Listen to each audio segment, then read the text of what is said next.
بسم اللہ الرحمن الرحیم۔ السلام علیکم۔ یہ ہمارے ایک بھائی نے سوال کیا ہے کہ آ، جناب سیدہ فاطمہ زہرا سلام اللہ علیہا کی ولادت کے حوالے سے، اور پھر یہ کہ بنات رسول ایک ہے یا چار ہے اس حوالے سے، اور یہ اس قسم کے معاملات کے حوالے سے جو سوال سامنے آیا ہے، اس کے حوالے سے میں کچھ گزارشات آپ کی خدمت میں عرض کرنا چاہتا ہوں۔ دیکھیں، جب رسول اکرم صلی اللہ علیہ وآلہ وسلم نے تبلیغ دین کا آغاز کیا، کھلے عام سر عام، دیکھیں سب سے پہلے تو آپ نے دعوت ذوالعشیرہ میں اپنے خاندان والوں کو، بنی ہاشم کو، بنی عبد المطلب کو بلا کر ان کو تبلیغ کی تھی، اور اس کے بعد 3 سال تک خاموشی رہی ہے۔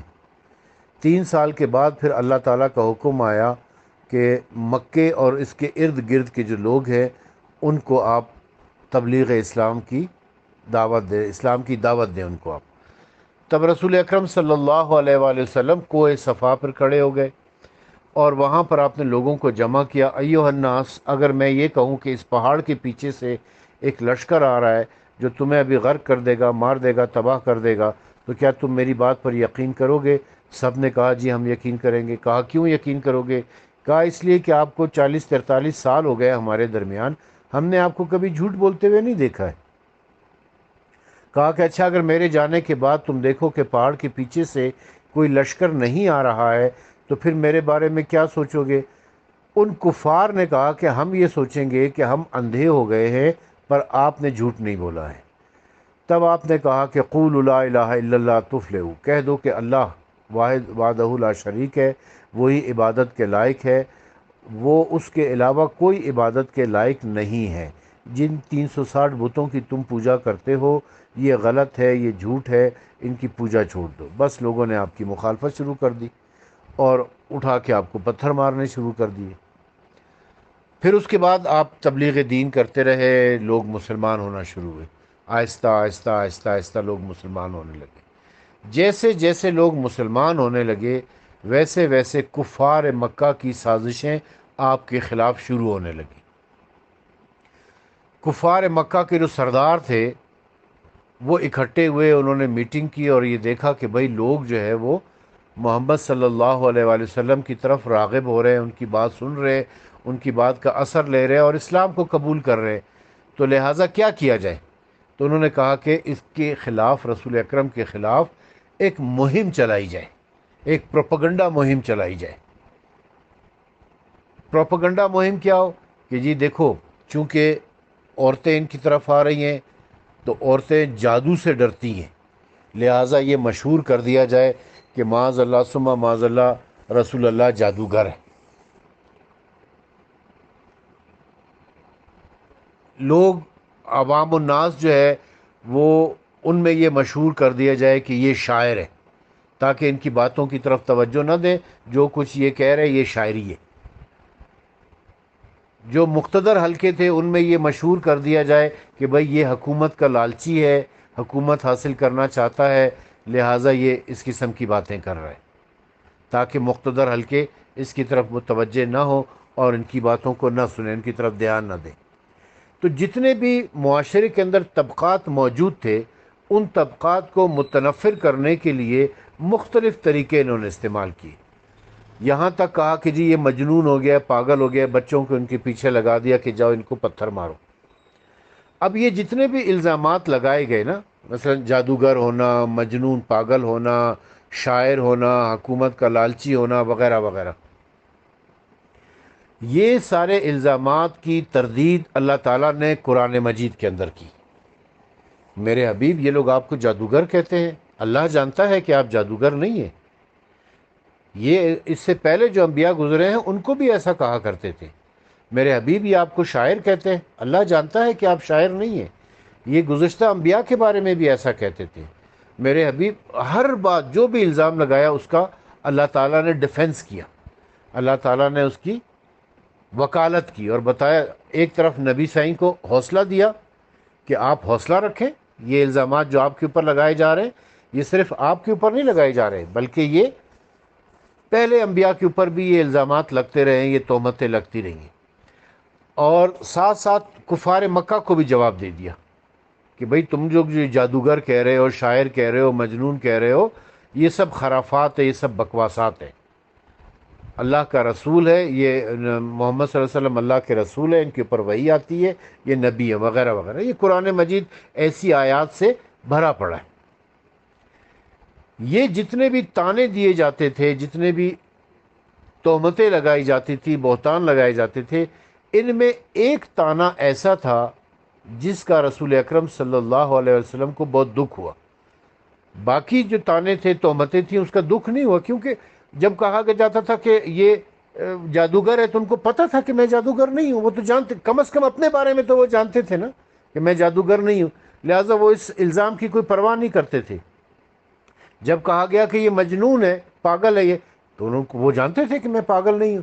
اللہ تعالیٰ کی وکالت بھی آ گئی، ڈیفنس بھی آ گیا، اللہ تعالیٰ کا آیت بھی نازل ہو گئی، مگر وہ خود بھی تو جانتے تھے کہ میں پاگل نہیں ہوں۔ وہ خود بھی جانتے تھے کہ میں شاعر نہیں ہوں، وہ خود بھی جانتے تھے کہ میں حکومت کا لالچی نہیں ہوں۔ تو اس لیے ان تانوں کی اہمیت نہیں تھی ان کی نظر میں، رسول خدا کی نظر میں اہمیت نہیں تھی۔ اور پھر جب اللہ تعالیٰ نے قرآنی آیات نازل کر دی، ان کی وکالت کر دی، تو پھر ان کے حوصلے اور بھی بلند ہو گئے کہ ہاں ٹھیک ہے، میرا اللہ میرے ساتھ ہے۔ لیکن ایک تانا ایسا تھا جو بہت اذیت دیتا تھا رسول خدا کو۔ وہ تانا کیا تھا؟ وہ تھا ابتر ہونے کا، ابتر، بے اولاد ہونے کا، نسل بریدہ ہونے کا، اولاد نہ ہونے کا تانا۔ اور یہ تانا کس نے دیا تھا؟ یہ تانا آس بن وائل نام کے ایک شخص نے دیا تھا، جو قریش مکہ کے سرداروں میں سے تھا، جو اپنے قبیلے کا سردار تھا۔ آس بن وائل اس بدبخت کا نام تھا۔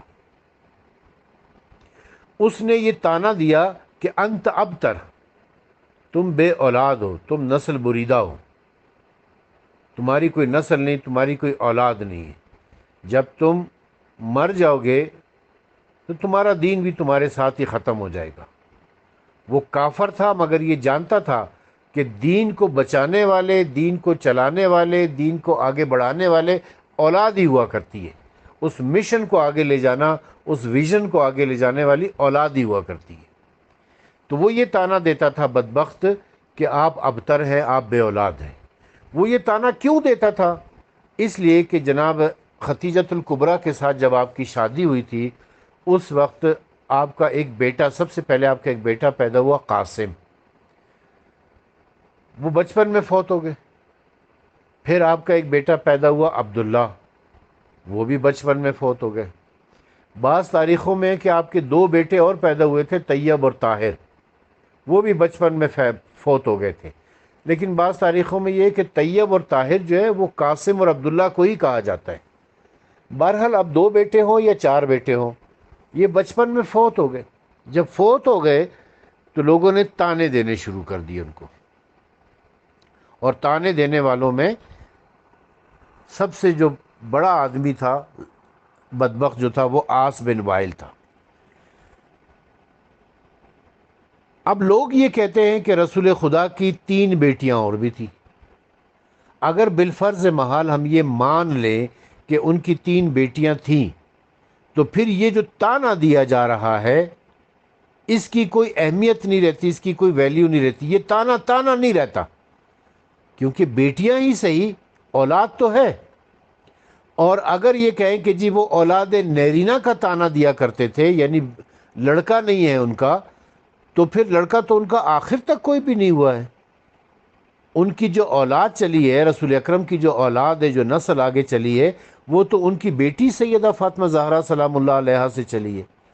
تو بیٹی سے جو نسل چل رہی ہے تو اولاد نرینہ تو نہیں ہے، بیٹے سے تو نہیں چل رہی ہے۔ تو جب بیٹی سے چل رہی ہے اور 3 بیٹیاں پہلے سے موجود ہیں، تو پھر یہ تانا بنتا نہیں ہے، یہ تانا تانا نہیں رہتا ہے۔ اور اگر یہ تانا تانا نہیں رہتا ہے، اس کی ویلیو ختم ہو جاتی ہے، تو پھر قرآن مجید میں جو سورہ کوثر نازل ہوئی ہے، اِنَّ شَانِئَکَ هُوَ الْأَبْتَرُ، بے شک آپ کا دشمن بے اولاد ہوگا، اس آیت کی کوئی ویلیو نہیں رہتی پھر، معاذ اللہ ثم معاذ اللہ۔ اس لیے کہ دشمن کو بے اولاد کیوں کہا جا رہا ہے؟ یعنی آپ کے بے اولاد ہونے کو ڈیفینس کیا جا رہا ہے۔ جب یہ تانا عاص بن وائل بدبخت نے دیا تب رسول اکرم صلی اللہ علیہ وسلم کو واقعاً دکھ ہوا، اذیت ہوئی، ان کے دل پر لگی یہ بات، کیونکہ واقعاً ان کی اولاد نہیں تھی، تو ان کو اس بات سے اذیت ہوئی۔ تب اللہ تعالیٰ نے سورہ ضحیٰ میں فرمایا، کیا فرمایا اللہ تعالیٰ نے؟ کہ میرے حبیب آپ اس تانے سے پریشان کیوں ہیں؟ جب آپ یتیم تھے تو ہم نے آپ کو سہارا نہیں دیا، جب آپ کے پاس مال و دولت نہیں تھا تو ہم نے آپ کو غنی نہیں کیا۔ اب سہارا تو ابو طالب علیہ السلام نے دیا تھا نا، لیکن اللہ تعالیٰ نے کہا کہ ہم نے دیا۔ دولت تو جناب ختیجۃ الکبریٰ نے دی تھی نا، اللہ تعالیٰ نے کہا کہ ہم نے دیا۔ اور پھر اللہ تعالیٰ نے فرمایا کہ جب آپ غیر معروف تھے، مکے کے اندر آپ کو لوگ جانتے نہیں تھے، تو ہم نے آپ کا تعارف نہیں کروایا بحیثیت نبی، بحیثیت رسول؟ تو آپ فکر نہ کریں، ٹینشن نہ لیں۔ آپ کیا ہوگا؟ ہم آپ کو عطا کریں گے کہ آپ ہم سے راضی ہو جائیں گے۔ ویسے تو رسول اکرم صلی اللہ علیہ وسلم کے بارے میں 1666 آیات نازل ہوئی ہیں۔ رسول اکرم کی فضیلت میں قرآن مجید کے اندر 1666 آیات ہیں، مگر ان 1666 آیات میں جو آیت مجھے سب سے اچھی لگتی ہے وہ یہی ہے کہ میرے حبیب ہم آپ کو عطا کریں گے کہ آپ ہم سے راضی ہو جائیں گے۔ دنیا کے ہر شخص کی کوشش یہ ہے کہ اللہ ہم سے راضی ہو جائے، اور اللہ یہ چاہتا ہے کہ میرا حبیب مجھ سے راضی ہو جائے۔ اس سے بڑی فضیلت اور رسول اللہ کی کیا ہو سکتی ہے؟ ہم آپ کو عطا کریں گے، عطا کرنے کا لفظ آیا ہے قرآن مجید میں، سورہ ضحیٰ کو آپ پڑھ کے دیکھ لیں۔ ہم آپ کو عطا کریں گے کہ آپ ہم سے راضی ہو جائیں گے۔ اور پھر اللہ تعالیٰ نے جبرائیل علیہ السلام کے ہاتھ جنت سے ایک پھل بھجوایا۔ جبرائیل علیہ السلام وہ پھل لے کر آئے، رسول اکرم کو دیا اور فرمایا کہ اللہ تعالیٰ فرماتا ہے کہ یہ پھل آپ اپنی زوجہ محترمہ جناب ختیجۃ الکبریٰ سلام اللہ علیہا کو دیں اور ان سے کہیں کہ وہ اسے نوش فرمائیں۔ یہ اللہ تعالیٰ نے جنت سے ان کے لیے خصوصی پھل بھیجا ہے۔ رسول اکرم نے ایسا ہی کیا، جناب ختیجۃ الکبریٰ سلام اللہ علیہا نے وہ پھل نوش فرمایا، اور اس پھل کے نوش فرمانے کے بعد جناب فاطمہ الزہرا سلام اللہ علیہا کا حمل ٹھہر گیا۔ یعنی یہ ایک معجزہ تھا، معجزانہ طور پر۔ دیکھیں 3 ولادتیں ایسی ہیں، بلکہ چار ولادتیں ایسی ہیں جو معجزانہ طور پر ہوئی ہیں، اور چاروں کا ذکر قرآن مجید کے اندر موجود ہے۔ ایک حضرت اسحاق علیہ السلام کی ولادت، کہ جب کہ ان کی والدہ جناب سارہ نے کہا کہ مجھے اولاد کیسے ہو سکتی ہے، میں تو بوڑھی ہوں، میں تو بانجھ ہوں، میرا شوہر ابراہیم بھی بوڑھا ہے، تو ہمیں اولاد کیسے ہو سکتی ہے؟ تو اللہ تعالیٰ نے کہا کہ نہیں، ایسے ہی ہوگا۔ اور وہ بوڑھی ہونے کے باوجود ان کے ہاں بیٹا حضرت اسحاق علیہ السلام پیدا ہوئے۔ میں بوڑھی ہونے کا نام اس لیے کہہ رہا ہوں کہ میڈیکل سائنس یہ ہمیں بتاتی ہے کہ جب عورت 40 سال کی ہو جاتی ہے تو پھر وہ بچہ جننے کے قابل نہیں رہتی ہے، پھر اس کے ہاں بچہ پیدا نہیں ہو سکتا، اور 45 سال کے بعد تو سوال ہی پیدا نہیں ہوتا کہ بچہ پیدا ہو جائے۔ میڈیکل سائنس میں اس کنڈیشن کو مینوپاز کہتے ہیں، مینوپاز، جب مینسز آنا، ماہواری آنا، حیض آنا بند ہو جاتا ہے۔ جب حیض آنا بند ہو گیا، مطلب یہ کہ اب یہ عورت بچہ پیدا نہیں کر سکتی ہے، اور یہ 40 سے 45 سال کے درمیان ایسا ہو جاتا ہے، ہر عورت کو ایسا ہوتا ہے، یہ نیچرل پروسیس ہے۔ تو جناب سارہ جو تھی ان کی عمر 70 سال ہو چکی تھی، تو انہوں نے کہا کہ مجھے تو حیض نہیں آتا، میں تو بوڑھی ہو چکی ہوں، مجھے کیسے بچہ پیدا ہوگا؟ اللہ تعالیٰ نے کہا ہوگا، اور وہ اسحاق علیہ السلام پیدا ہوئے۔ تو وہ معجزانہ طور پہ پیدا ہوئے تھے۔ دوسری مثال قرآن مجید کے اندر ہے حضرت ذکریہ علیہ السلام کے بیٹے حضرت یحییٰ علیہ السلام کی. ذکریہ نے دعا کی کہ اے اللہ تو مجھے ایک وارث عطا کر جو میرا بھی وارث ہو اور آل یعقوب کا بھی وارث ہو. تو اللہ تعالیٰ نے کہا کہ ٹھیک ہے، تمہیں یحییٰ عطا کرتا ہوں میں، تمہاری دعا قبول ہی، تمہیں یحییٰ عطا کرتا ہوں میں. پھر ذکریہ علیہ السلام خود بھی حیران ہوئے کہ یا اللہ میں تو بوڑھا ہوں، مجھے کیسے اولاد ہوگی؟ کہا ہوگی اولاد، میری زوجہ بھی بوڑھی ہے. کہا ہوگی اولاد، اور ہو گئی. حضرت یحییٰ علیہ السلام پیدا ہوئے. یہ دوسری معجزانہ ولادت تھی. تیسری معجزانہ ولادت جو ہے وہ عیسیٰ ابن مریم علیہ السلام کی ہے، بن باپ کے پیدا ہو جانا عیسیٰ ابن مریم کا، یہ معجزانہ ولادت تھی. اور چوتھی معجزانہ ولادت جو ہے وہ جناب سیدہ فاطمہ زہرا سلام اللہ علیہا کی ہے، کیونکہ جناب ختیجۃ الکبریٰ سلام اللہ علیہا بھی بوڑھی ہو چکی تھی.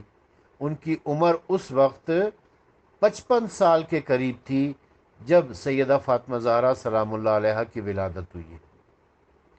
55 سال کے قریب تھی. مشہور روایت کے مطابق تو 40 سال کی عمر میں تو ان کی شادی ہوئی ہے. پھر اس کے بعد، اور اس وقت رسول خدا کی عمر 25 سال تھی، اور پھر 40 سال کی عمر میں رسول خدا نے نبوت کا اعلان کیا ہے. یعنی 15 سال تو یہ گزر گئے. اس وقت تک جناب ختیجۃ الکبریٰ کی عمر 55 سال ہو چکی تھی. اور پھر اس کے بھی 5 سال 7 سال کے بعد جا کر جناب سیدہ فاطمہ زہرا کی ولادت ہوئی. یعنی جناب ختیجۃ الکبریٰ سلام اللہ علیہ کی عمر اس وقت تقریباً 60 سال تھی. 60 سال سے بھی شاید کچھ زیادہ تھی. تو 60 سال کی عورت جو ہے اس کے بچہ پیدا ہونا ممکن نہیں ہے. تو اللہ تعالیٰ نے کیا فرمایا تھا کہ یہ پھل کھلاؤ. وہ جب پھل کھایا، جنت کا جو پھل تھا، تو جناب ختیجۃ الکبریٰ کو حمل ٹھہر گیا. اور پھر جناب سیدہ فاطمہ زہرا کی ولادت ہوئی. تو یہ معجزانہ ولادت تھی. اب جب جناب سیدہ فاطمہ زہرا کی ولادت ہو گئی تو پھر اللہ تعالیٰ نے سورہ کوثر نازل کی. سورہ کوثر میں کیا فرمایا؟ انا اعطیناک الکوثر، ہم نے آپ کو کوثر عطا کر دی ہے. سورہ ضحیٰ میں کیا کیا تھا کہ ہم آپ کو عطا کریں گے کہ آپ ہم سے راضی ہو جائیں گے. اب یہاں کیا کہا کہ ہم نے آپ کو کوثر عطا کر دی ہے. کوثر کون؟ سیدہ فاطمہ زہرا سلام اللہ علیہا، جن سے آپ کی کثرت اولاد ہوگی، اور اتنی زیادہ اولاد ہوگی کہ وہ پوری دنیا میں پھیل جائے گی. تو اب چونکہ ہم نے آپ کو کوثر عطا کی تو آپ کیا کریں؟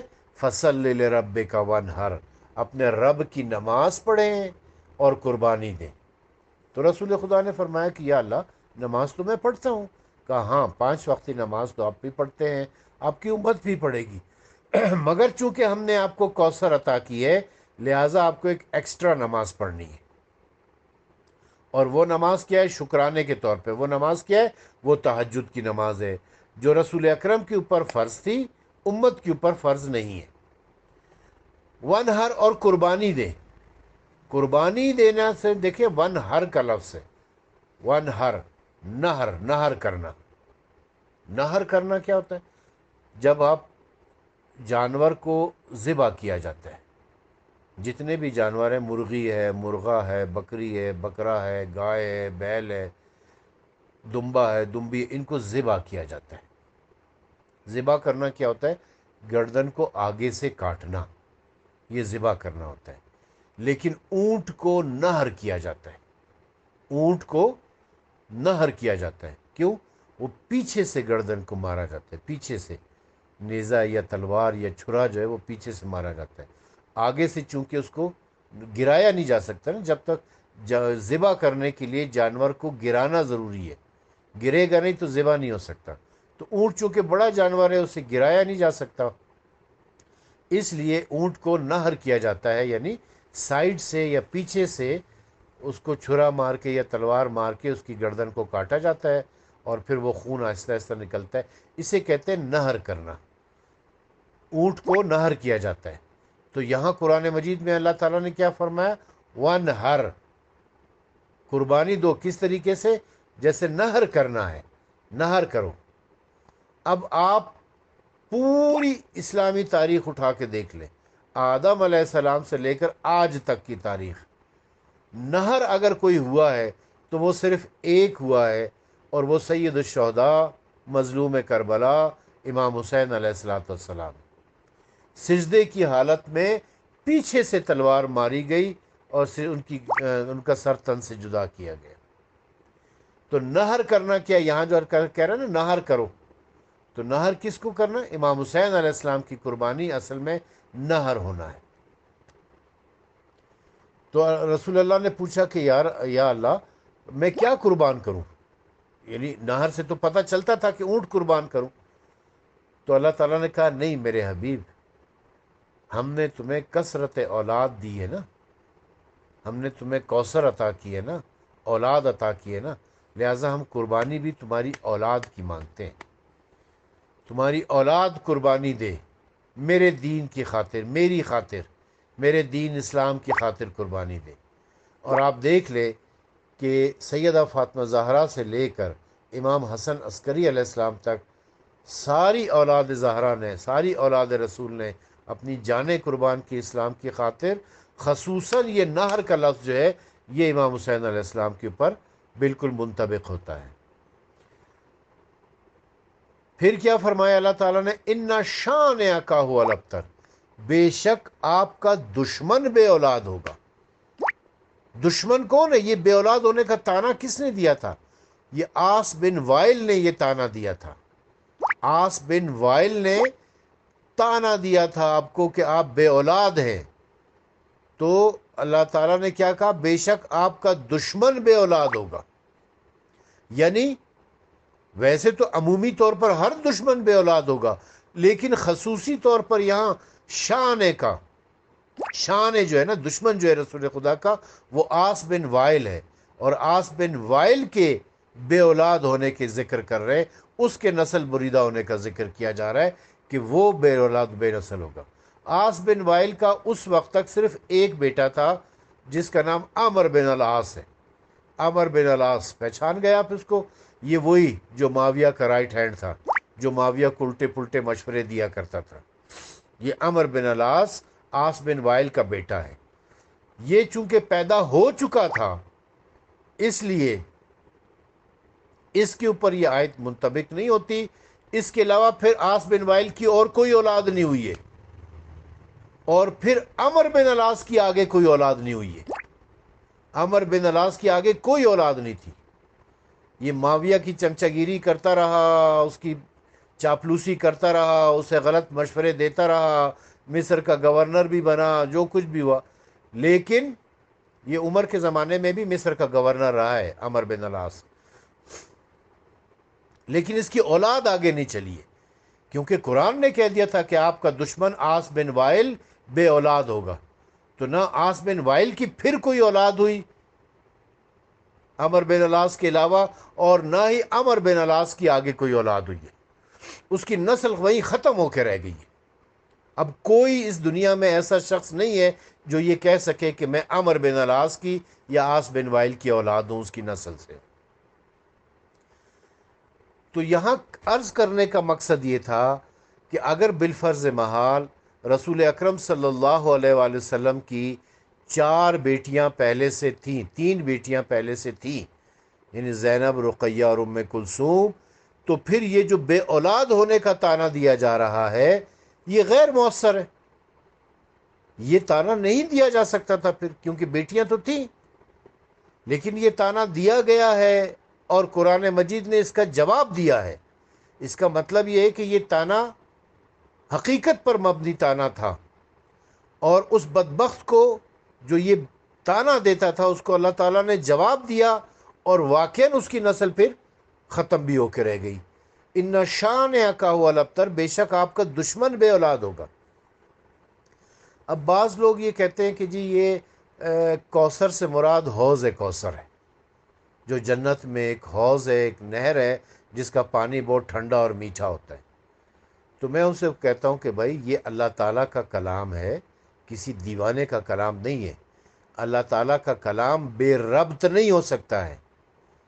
ہم نے آپ کو حوض کوثر عطا کی ہے، لہٰذا آپ کا دشمن بے اولاد ہوگا۔ حوض کوثر کے عطا کرنے کا دشمن کے بے اولاد ہونے سے کیا تعلق ہے؟ کوئی تک نہیں بن رہی، کوئی منطق نہیں بن رہی، لیگل بات، لاجیکل بات نہیں ہے، یہ بات سمجھ نہیں آتی آدمی کو کہ ہم نے آپ کو حوض کوثر عطا کیے، وہ بھی جنت میں، دشمن آپ کا بے اولاد ہوگا زمین پر۔ حوض کوثر عطا کیے، قیامت کے بعد لوگ اس سے مستفید ہو سکیں گے، دشمن بے اولاد ہوگا اس عرض زمین کے اوپر۔ تو دونوں آیتوں کا ربط نہیں بنتا اگر وہ ترجمہ کیا جائے، لیکن اگر یہ ترجمہ کیا جائے کہ ہم نے آپ کو کوثر یعنی فاطمہ زہرا عطا کر دی ہے، اب آپ کا دشمن بے اولاد ہوگا، تو دونوں آیتوں کا آپس میں ربط بن رہا ہے۔ تو اللہ تعالیٰ کا کلام بے ربط نہیں ہوا کرتا۔ تو کنکلوژن یہ ہے اس بات کا کہ رسول خدا صلی اللہ علیہ وسلم کی بیٹیاں نہیں تھیں۔ اگر بیٹیاں ہوتی تو یہ تانا مؤثر نہیں ہوتا، یہ تانا نہ دیا جاتا۔ اور اگر یہ کہے کہ کوئی کہ جی بیٹا نہ ہونے کی وجہ سے تانا دے رہا تھا، تو پھر بیٹی ہونے کے بعد یہ تانا ختم کیسے ہو گیا؟ یعنی سیدہ فاطمہ زہرا سلام اللہ علیہا کی ولادت کے بعد یہ تانا ختم کیسے ہوا ہے؟ پھر کیسے کہہ دیا اللہ تعالیٰ نے کہ آپ کا دشمن بے اولاد ہوگا؟ ان شان کا والابتر میں بتا رہا ہے کہ اس تانے کو اب ختم کر دیا گیا ہے، یہ تانا اب غیر مؤثر ہو کے رہ گیا ہے، اب اس کی کوئی حیثیت نہیں رہ گئی ہے۔ اور پھر اگر بیٹے ہونے کی بات ہے تو حضرت ابراہیم علیہ السلام بھی پیدا ہوئے، جناب ماریہ قبطیہ کے بطن سے رسول خدا کے بیٹے حضرت ابراہیم پیدا ہوئے تھے، لیکن وہ بھی بچپن میں چونکہ فوت ہو گئے تھے۔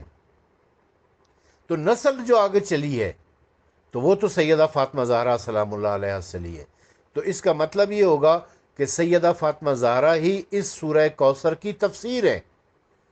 سورہ کوثر کی تفسیر میں دو شخصیتیں آ رہی ہیں، ایک کوثر سے مراد سیدہ فاطمہ زہرا سلام اللہ علیہ ہے، اور شان سے مراد عاص بن وائل ہے۔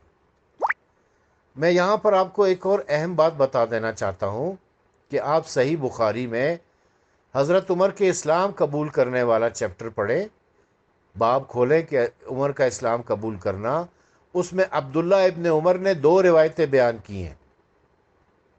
وہ دونوں روایتیں یہ ہیں کہ جب عمر نے اسلام قبول کرنا چاہا تو لوگوں نے عمر کو مارنا چاہا، تو عاص بن وائل نے لوگوں سے کہا کہ میں نے عمر کو پناہ دے رکھی ہے، لہذا تم اسے کچھ نہ کہو۔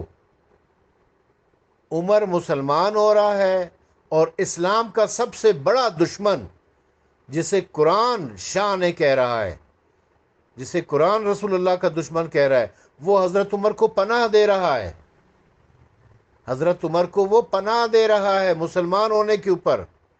اسے تو خوش ہونا چاہیے تھا، اسے تو حضرت عمر کو ان لوگوں کے حوالے، کافروں کے حوالے کر دینا چاہیے تھا، مارو اس کو کہ یہ مسلمان ہو رہا ہے، لیکن وہ پناہ دے رہا ہے۔ غور طلب ہے، سوچیں اس کے اوپر ایسا کیوں ہو رہا ہے۔ حضرت عمر کو پناہ دینا ایک کافر سردار، دشمن اسلام، دشمن رسول، حضرت عمر کے مسلمان ہونے پر حضرت عمر کو پناہ دے رہا ہے، کہہ رہے یہ میں اس کی ضمانت دیتا ہوں۔ عمر ڈرا ہوا تھا، گھبرایا ہوا تھا، گھر میں کانپ رہا تھا۔ کہا کیوں کیا مسئلہ ہے، کیوں ڈر رہے ہو، کیوں گھبرا رہے ہو؟ انہوں نے کہا کہ لوگ مجھے مارنے کے لیے آ رہے ہیں، وہ کہتے ہیں تم مسلمان ہو گئے، مجھے مار دیں گے۔ تو عاص بن وائل نے کہا کہ ڈرو مت، گھبراؤ مت، میں ان کو روکوں گا، میں تمہاری ضمانت دیتا ہوں، تم میری پناہ میں ہو۔ تو یہ پناہ ایک کافر نے حضرت عمر کو پناہ کیوں دی؟ دشمن اسلام، دشمن رسول نے حضرت عمر کو پناہ کیوں دی؟ سوچے ذرا، اس بات کے اوپر غور کریں۔ دو اہم نقطے آج میں نے آپ کی خدمت میں پیش کیے۔ ایک تو یہ کہ سورہ کوثر ہمیں بتا رہی ہے کہ رسول اکرم صلی اللہ علیہ وسلم کی ایک ہی بیٹی تھی۔